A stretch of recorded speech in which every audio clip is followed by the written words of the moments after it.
지금으로부터 약 25년 전 제가 미국에 유학 생활을 마치고 1995년도 봄에 그 당시 유학 전에 섬겼던 교회 근처를 자주 들리게 되었습니다. 5월 말 점심때 지인들과 함께 삼풍백화점에서 식사를 했습니다. 식사를 마치고 나오는데 접근 금지 표시가 쫙 표시된 지역이 있었습니다. 가봤더니 저는 호기심이 많아가지고 그런 일이 있으면 꼭 가서 자세히 봐요. 푹 꺼져 있어요. 왜 꺼져 있을까? 상당히 넓은 면적이었습니다. 왜 그럴까 생각을 하고 귀가를 했습니다. 그리고 며칠이 지나서 95년도 6월 29일 오후 5시 52분에 다 무너져 내렸습니다. 제가 그 소식을 보면서 즉각 현장으로 갔어요. 왜냐하면 내가 보았기 때문에. 왜냐하면 어떻게 이런 불행한 사태가 일어날 수 있는지 알고 싶었습니다. 그리고 그 후에 난 기사들을 추적을 하면서 몇 가지 이유를 알게 되었습니다. 이 백화점 건물을 수시로 많이 구조 변경을 했는데, 그리고 맨 위층에 거대한 물탱크를 설치를 했는데, 반드시 무거운 물건이 올라갈 때는 구조 계산을 해서 보강 공사를 해야 되는데 이걸 가볍게 생각한 거예요. 건물은 언제든지 두 가지가 중요해요. 첫째는 기초 공사입니다. 기초가 허약하면 무너지지 않겠습니까? 두 번째는 이 건물 전체를 지탱할 수 있는 기둥이 중요해요. 여러분, 눈으로 보기에 지금 기둥 5개가 보이지 않습니까? 보이지 않는 곳까지 8개의 기둥이 이 지하 2층에서부터 지상 5층까지 그대로 올라가 있어요. 이 건물은 강도 높은 지진이 와도 무너지지 않게끔 설계되어 있는 건물. 여러분, 그러니까 여기서 아무리 큰 지진이 나도 일단 이곳으로 오십시오. 굉장히 안정한 공간입니다. 그리고 이 기초는 바로 밑에가 안반을 파서 앉혔습니다. 반석 위에 서 있는 건물입니다. 건물은 반드시 기초가 중요하고 기둥이 중요합니다. 인생도 마찬가지예요. 우리 인생도 어떻게 인생의 기초를 형성하느냐가 평생을 살아가는데 아주 중요한 것입니다.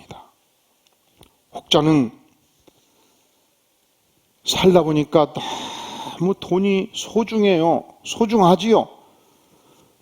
그런데 이것이 너무 소중하다고 생각하고 인생 전체를 돈에 바쳤습니다. 뭐니 해도 머니가 중요하다고 목숨 걸고 죽도록 돈을 벌었습니다. 그리고 눈 떠보니까 나이가 90이에요. 다 가지고 갈 겁니까? 어떤 인생은 출세가 중요했습니다. 사나이로 태어나서 이 한 몸 내가 출세해야 되겠다. 목숨 걸고 사법고시 패스하고 판검사가 되고 국회의원이 됐습니다. 그리고 눈 떠보니까 한 세상 다 갔어요. 명예가 중요하지요. 출세가 중요하지요. 명성이 중요하지요. 목숨과 맞바꿀 수는 없지 않습니까? 그런데 현자들은 그걸 일찍 깨닫습니다. 원래 동서양을 망나로 가장 강한 문명을 일으켰던 제국을 로마 제국이라고 합니다. 물론 징기스칸이 거대한 제국을 형성했죠. 근데 징기스칸은 오직 힘만을 가지고 건설했기 때문에 이 제국이 무너지고 나서 남긴 문화유산이 거의 없어요. 아무것도 없어요. 로마 제국은 다릅니다. 로마 제국은 엄청난 예술작품을 남겼습니다. 로마 제국은 엄청난 건축을 남겼습니다. 로마 제국은 모든 학문의 원천을 거슬러 올라가게 만들었습니다. 이 법학의 격언 중에 모든 법은 로마법으로 통한다. 의술도 로마로 올라갑니다. 이 거대한 제국에서 가장 강한 통치력을 가지고 국가를 이끌었던 인물 중에 마르크스 아우렐리스 황제가 있습니다. 그는 철학자였습니다. 그런데 그가 그렇게 많은 존경을 한 몸에 받으면서 이 존경과 명성이 얼마나 값어치 없는가를 스스로 알았어요. 이렇게 말해요. 그가 남긴 명상록에 나온 글이에요. 사람들의 찬사에 귀를 기울이지 말아라. 사람들이 주는 명성은 허무한 것이다. 그것은 마치 무덤에 가서 수만 명의 뼈들이 일어서서 박수갈채를 한다 한들 그것이 너의 인생에 무슨 의미가 있겠는가? 여러분, 우리 인생에서 존경받는 것 중요하고 우리 인생에서 명예 중요하죠. 그것이 그럼에도 불구하고 목숨을 걸 만큼 중요한 것은 아니라는 얘기입니다. 무엇이 인생의 기초가 되고 있습니까? 인생을 살다 보면 인생의 한순간이에요. 태어난 듯 했는데 벌써 70을 향해서 80을 향해서 가지 않습니까? 인생이 찰나예요. 그래서 일장춘몽이라 말하고 야고보 선생은 인생은 마치 안개와 같다고 말했습니다. 이걸 너무 깊이 생각하면 허무주의에 빠져요. 허무주의가 인생의 기초가 되면 그 인생은 반드시 병든 인생이 되지 않을 수가 없습니다. 그래서 우리는 다시 나의 인생을 향해서 묻습니다. 무엇이 중요한디? 우리 인생에서 무엇이 중요하냐고 묻습니다. 돈이 중요합니다. 명예가 중요합니다. 그럼에도 불구하고 그것은 우리의 목숨과 바꿀 만한 것은 되지 못합니다. 그래서 다시 묻는 것입니다. 하나님, 내 인생에서 무엇이 중요합니까? 내 인생의 기초는 무엇입니까? 오늘 바울 사도는 이 골로새서 말씀을 통해서 우리 인생의 기초는 유일하신 예수 그리스도 위에 있을 때만이 의미가 있다고 말씀합니다. 왜 그렇습니까? 예수님은 누구십니까? 15절에서 그는 보이지 아니하는 하나님의 형상이라 선포합니다. 예수 그리스도 그분은 하나님의 실체요, 예수 그리스도 그분은 하나님의 본체요, 예수 그리스도 그분은 하나님의 본질이었습니다.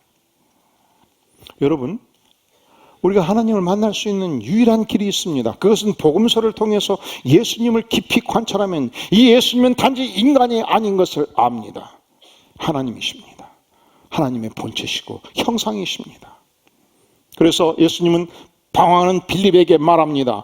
나를 본 자는 아버지를 보았거늘, 나를 본 자는 아버지 하나님을 보았거늘 어찌하여 아버지 하나님을 보이라 하느냐. 세상은 우리에게 보이지 않는 하나님을 왜 믿냐고 요구해요. 아닙니다. 우리는 보이는 하나님을 믿습니다. 어떻게 보여주셨습니까? 예수 그리스도를 통해서 예수님의 실체를 우리에게 보여주셨습니다. 예수님은 선포합니다. 나는 길이요, 나는 진리요, 나는 생명이라고 선포합니다. 그러니까 짧은 생애를 살면서 내 인생의 기초는 반드시 영원하신 하나님, 창조주 하나님, 그 하나님의 위대한 형상을 가지신 예수 그리스도가 내 인생의 기초가 될 때 그 인생은 반석이요, 그 인생은 흔들리지 않는 견고한 성 위에 서게 되는 것입니다. 영국의 유명한 무신론자 중에 앤서니 플로라는 인물이 있습니다. 그분은 2003년도까지 무신론자였습니다. 그는 영국에서 유명한 철학자였습니다. 그는 수많은 신학자들과 그리고 영국의 유신론적 철학자들을 박살을 냈던 인물입니다. 그래서 유명했어요. 그 수많은 제자들이, 이 옥스퍼드 출신 제자들이 영국 전역에 교수를 하고 있었습니다. 전 세계에 퍼져 있었습니다. 그런데 그가 81세에 2004년도에 전향을 해요. 전향.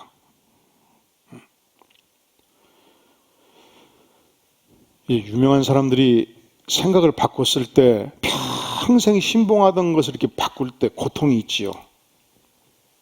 그 명성에 대한 손상이 일어날 수 있기 때문에. 근데 이분은 과감하게 자기 철학을 뒤엎어버립니다.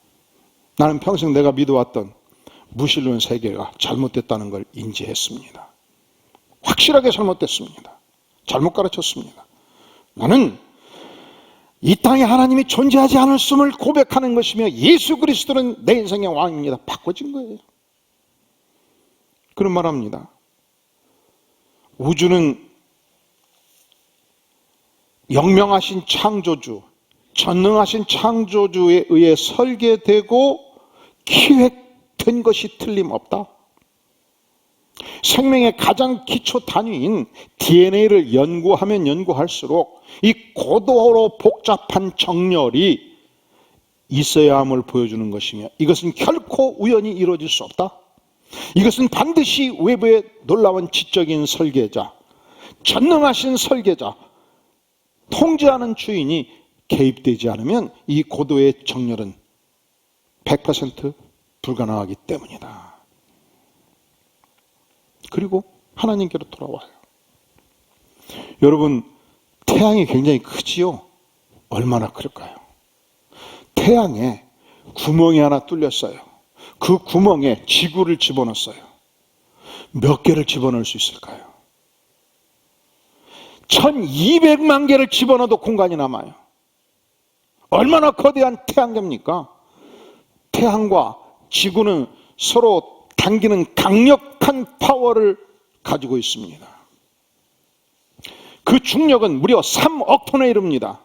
그런데 하나님께서 대기권을 기가 막히게 만들어서 우리가 지구에 발을 얹고 이 지상에서 새들이 자유롭게 유영하는 세계를 우리 전능하신 하나님께서 기획하시고 창조하셨습니다. 창조할 때 그 중심에 예수 그리스도께서 계셨습니다. 그분이 내 인생의 유일한 기초십니다. 왜 예수님이 내 인생의 유일한 기초신가? 오늘 말씀에 13절에 보면 그가 우리를 어디에서 건져내셨다고요? 흑암의 권세에서 건져내셨습니다. 그의 사랑의 아들의 나라로 옮기셨습니다. 그 아들 안에서 우리가 속량곧 죄사함을 얻었다 선포하십니다. 나는 죽어 마땅한 죄인이었습니다. 내가 하나님 앞에서 도무지 설 수 없는 죄인이었습니다. 이 모든 죄를 안고 전능하신 하나님이신 예수 그리스도 그분이 나를 위해서 대신 십자가에서 죽기까지 하셨습니다. 이 죽으심으로 내 인생의 모든 죄를 도말하셨고, 이 죽으심으로 내 인생의 모든 상처를 도말하셨고, 이 죽으심으로 내 인생의 질병까지 치유해 주셨습니다. 믿습니까? 그러니까 그분이 내 인생의 기초가 되어야 마땅하지요. 우리가 예수님의 생애를 복음서에서 자세히 보면 크게 두 가지 특징이 있어요. 첫째는 만나는 영혼을 향해서 죄사함을 받았느냐 죄사함을 선포해요. 구세주로서 구원의 영광을 선포해줘요. 두 번째로 놀랍게도 무수한 병자들을 무차별적으로 치유하십니다. 안식일이었습니다. 예배드리러 갔습니다. 한편 손 마른 자가 있었습니다. 그가 손이 말라버렸기 때문에 고통스러운 세월을 살고 있었습니다. 단 한마디로 그의 손을 온전하게 회복시켜 주십니다. 중풍병자가 있었습니다. 38년 동안 움직일 수가 없었습니다. 온몸에 등창이 났습니다. 내 자리를 들고 걸어가라. 도무지 의학적으로 설명할 수 없는 상황 속에서 그가 자리를 들고 저벅저벅 걸어갑니다. 왜냐하면 그분은 창조주시기 때문에, 왜냐하면 그분은 전능하신 하나님이기 때문에, 왜냐하면 그분은 관세자이기 때문에 그분이 말씀하시면 이루어집니다. 혈루병 앓는 여인이었습니다. 몸에서 피가 흘러나갑니다. 빈혈로 쓰러집니다. 고통하는 여인이었습니다. 오랜 세월 동안 빈혈 때문에, 피 흘림 때문에 고통하고 있었습니다. 그런데 예수님 옷깃만 스쳤는데도 불구하고 온몸의 병이 떠나갔습니다. 예수님은 치유하십니다. 위에 오럴 로버츠라는 아주 유명한 목사님이 계십니다. 그분은 16살 때 폐병으로 거의 죽게 되었습니다. 사형 선고를 받게 된 것입니다. 그런데 어느 날 예수 그리스도를 만납니다. 예수님을 구세주로 영접합니다. 너무 기뻤습니다. 그는 말 더듬이었습니다. 말 한마디를, 문장을 완성하기 위해서 온몸을 흔들어가면서 말하는 아주 열악한 인물이었습니다. 그가 하나님께 고백합니다. 하나님, 내가 이 복음을 알았는데 나를 치유해 주시면 안 되겠습니까? 그때 성령의 강력한 세례가 있었습니다. 온몸이 천율하고 폐결핵이 떠나고 건강해진 것입니다. 이 예수님이 너무 고마워서 그는 만나는 사람마다 복음을 증거하기 시작했습니다. 그가 어떤 인물이었다고요? 그는 말을 잘하는 자가 아니었어요. 그는 말 더듬이었어요. 그런데 놀라운 일은 그가 예수 그리스도를 증거할 때 능력이 있었습니다. 힘이 있었습니다. 수많은 사람들이 그를 통해서 예수님께 돌아왔고 수천 명의 교회를 세웠고 그리고 수많은 젊은이들이 돌아오기 시작했을 때 그는 대학을 설립합니다. 오직 복음 강성으로 뭉친 대학. 오늘날 미국의 수많은 대학들이 기독교 이름으로 설립되었음에도 불구하고 세속적인 교회로 바꿔졌습니다. 여러분, 하버드 대학도요, 하버드 목사님이 설립한 대학이에요. 복음이 떠났어요. 복음이 없어요. 세속 철학을 가르쳐요. 이 대학은 다릅니다. 예수 그리스도의 복음을 직설적으로 전하고 성경을 가르치고 수많은 젊은이들이 선교사로 떠나고 오럴 로버츠 유니버시티를 그는 이끌어 간 것입니다. 그가 16세 은혜를 받았어요. 그가 16세 예수 그리스도를 인생의 기초로 세웠어요. 그리고 사형 선고를 받았던 인물이었는데 91세까지 불꽃처럼 하나님께 충성하고 쓰임받는 영광스러운 생애를 살아간 것입니다. 예수 그리스도, 그분은 흑암의 권세에 사로잡힌 인생들을 구원하시고 육체의 질병도 치유하시고 위대하신 사랑의 아들의 나라, 예수 그리스도의 나라, 천국 백성을 삼으시는 것입니다. 여러분, 인생의 기초는 단 한 분 예수 그리스도 외에 없습니다. 왜냐하면 그분만이 창조주시오 하나님의 본체시기 때문에 그렇습니다. 그분만이 내 인생의 유일한 구세주시기 때문에 그렇습니다. 예수 그리스도, 그분은 누구십니까? 오늘 말씀 18절은 선포합니다. 그는 몸인 그리스도 교회의 머리시라. 그는 근본이시요 죽은 자들 가운데서 먼저 나신 이시니 이는 친히 만물의 으뜸이 되려 하시며. 자, 예수님은요 교회의 뭐라고요? 머리셔요. 만물의 뭐라고요? 으뜸이셔요. 나머지는 다 그림자입니다. 예수님께서 왜 교회의 머리신가? 예수님은 한 영혼을 구원하기 위해서 온몸에 물과 피를 흘리셨습니다. 그래서 예수님을 믿은 백성들의 한 영혼이 두 영혼이 되면 교회가 돼요. 교회는 믿는 백성의 회집이에요. 그래서 내 인생의 주인이 예수님이시고 당신의 인생의 주인이 예수 그리스도면 교회의 주인이 예수 그리스도가 되는 것입니다. 예수 그리스도, 그분은 세상이 인정하든지 인정하든지 관계없이 온 우주의 으뜸이십니다. 그래서 우리가 이 영광스러운 하나님의 교회에서 충성할 때 언제든지 직분에 관계없이 예수님은 교회의 머리십니다. 이 신앙 고백으로 충성하는 것입니다. 교회의 머리는 담임 목사가 아니에요. 교회의 머리는 장로님도 아니에요. 교회의 머리는 권사님도 아니에요. 우리 모두는 그리스도의 종으로 그분 앞에 충성하는 축복을 누릴 뿐입니다. 이 신앙 고백을 하면 교회가 편안하고 축복을 누려요. 교회의 머리가 누구라고요? 예수 그리스도. 제가 언젠가 얘기했죠. 부흥회 때 이것을 너무 강조해가지고 부흥회를 허냐마냐 했다고. 이 교회의 머리는 장로님이 아니십니다 해가지고 당에 걸려버린 거예요. 왜냐하면 그때까지 장로님들은 자기네들이 머리라고 생각하신 거지. 그래서 회의 결과 부흥회를 취소해야 될 것인가를 많이 고민하다가 설교자를 경고하는 것으로 하자. 왜냐? 취소하면 교회 충격이 너무 크잖아요. 절대로 다시는 그걸 외치지 않기로. 서약을 받기로. 제약을 서약했을까요? 안 했을까요? 왜 안 했을까요? 성경이 그렇게 써졌는걸? 교회의 머리는 언제든지 누구라고요? 예수 그리스도. 그러면 담임이 머리가 되면 안 되지. 그러면 장로님이 머리가 되면 안 되지. 이게 같은 말이거든. 응? 근데 그때는 제가 워낙 젊고 힘이 넘쳐서 똑같은 얘기를 계속 해버렸어요. 요즘은 지혜가 있어서 굉장히 기도하고 예수님은 주님의 머리십니다. 여기까지 얘기하고 조금 참아도 되는데,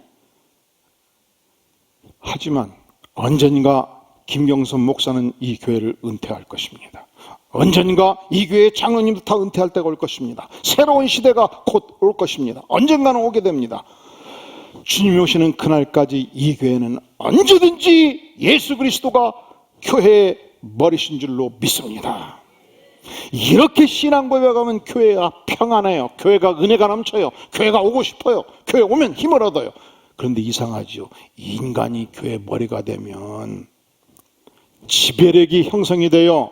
인간이 교회 머리가 되면 싸움꾼들이 생겨요. 인간이 교회가 머리 되면 슬픔이 있어요. 고통이 있어요. 미움이 생긴단 말이죠. 그래서 우리는 다 함께 예수 그리스도만이 교회의 머리라고 고백하고 순종하는 것입니다. 지난주 금요일이 부처님 오신 날 초파일 맞나요? 그러면 이제 저희같이 종교인의 경우는 또 이 시 차원에서 종교인 몸 이런 게 형성될 수 있거든요. 그러면 목사님도 가고 신부님도 오고 스님도 와요. 그래서 차도 마시고 대화도 하고 지역사를 위해서 좋은 일도 꾸밀 수 있고, 그리고 초팔이 되면 큰 나무 하나에 대한예수교 장로의 아름다운 안디옥교회 담임 목사 김경섭 이름 딱 받고 그 옆에 부처님 탄생을 축하합니다 딱 붙이고 큰 나무 하나 절간에 딱 주면 불자들이 와서 그거 입고 굉장히 은혜를 받아요. 믿지 않는 사람도 와가지고 이 종교 간에 화합을 한다고 박수를 쳐줘요. 그리고 또 절간은 그게 고마워가지고 크리스마스 때가 가까우면 절간 앞에 크게 프랭카드를 붙여놔요. 축선탄하고 예수님 오심을 축하드립니다 하고 번쩍번쩍 불을 하고 막 붙여놔요. 그러면 서양 사람들이 보면서 절간에 예수님을 축하한다고 굉장히 이 종교 간의 이 아름다운 모습을 보여준다고 흐뭇하게 생각을 해요. 그러다 보니까 정치인들도 주일이 되면 교회 와서 23년 동안 집사를 해요. 몇 년 동안? 23년 동안. 그리고 월요일이 되면은 새벽에 절간에 가서 예불을 드려요. 예불을. 그런데 영세는 천주교에서 영세를 받아서 이름이 엘리자베스, 이게 이은 무엇 국회의원이 그렇게 신앙생활을 하신 거예요. 그래서 새로운 종교가 탄생했는데 기불릭 교도. 뭐라고요? 주일은 교회 와서 집사, 기독교. 새벽 예물은 절간 가서 예불, 불교. 영세는 딱 한 번 받으면 되니까 캐드릭 가가지고 영세 엘리자베스. 근데 그것이 다 밝혀졌어. 이분이 기독 자유당에서 현직 국회의원으로 1번 예비후보, 비례대표 예비후보였는데 이게 다 밝혀지니까 이게 기독교는 그렇게 할 수가 없거든. 왜냐하면 예수 그리스도만이 유일한 구세주이기 때문에 그래가지고 탈락이 되어버렸어요. 여러분, 우리가 예수님이 누구시냐고 물을 때 세상 사람들은 다 종교는 마지막 위에 올라가면 다 같이 만난다고 그래요. 부처님도 만나고 예수님도 만나고 다 같다고 말해요. 아니지요. 분명하게 다르지요. 부처님은 자신이 단 한 번도 하나님이라고 선언한 적이 없어요. 부처님은 인간이에요. 인간으로서 삼라만상의 이 세상사를 살펴보면서 내 인생에 왜 이렇게 고통이 많나, 그 고통의 원인을 생각하면서 욕망과 욕심 때문에 고통이 많다. 그래서 그는 처자를 다 버리고 산중에 들어가서 보리수 밑에서 6년 동안 열심히 수련을 한 거예요. 그래서 완전히 세상에 대한 미련도 끝나고 돈에 대한 미련도 끝나고 육체에 대한 욕망도 끝나고 완전히 욕망의 재래 상태에 들어가면서 평안하다, 이것이 해탈이로다, 니르마라다 외치면서 자기를 따르는 불자들에게, 제자들에게 너희도 나같이 수련하면 부처가 될 수 있다 선언한 것입니다. 그는 신이 아니에요. 그는 인간이라고 얘기해요. 달라요. 예수님은 하나님의 아들로서 이 땅에 오셨습니다. 예수님은 하늘의 권세를 가지고 계셨습니다. 예수님은 죄사함의 권세이 있었고 수많은 병자들을 창조주의 권세로 낫게 하셨고 믿는 자들을 통해서 위대한 영광스러운 교회를 창설을 하셨고 교회의 머리가 되신 것입니다. 그러니까 이 위대한 영광스러운 교회를 가장 해칠 수 있는 사람이 누굴까요? 열심히 교회를 봉사하면서, 여러분 놀라지 마세요. 머리가 되고자 하면은 예수님을 해치는 거예요. 왜냐하면 교회의 머리는 누구니까? 예수님이시니까. 여러분, 언제든지 머리는 하나야 돼요. 이 위대하신 하나님의 교회의 머리는 언제든지 예수님이십니다. 나는 예수님의 종으로서 주께서 말씀만 하여 주시옵소서. 저는 온몸으로 충성하겠나이다. 이 위대하고 영광스러운 교회를 온몸으로 제가 섬기겠나이다. 이 섬김을 통해서 주께서 영광을 받으십니다. 우리가 교회의 머리는 예수님이시라고 신앙 고백을 하는 것은 동일하게 나는 이 머리 대신 예수님 앞에서 교회를 위하여서 순종하는 하나님의 백성입니다. 이 고백을 통해서 우리가 예수님께 영광을 돌리는 것입니다.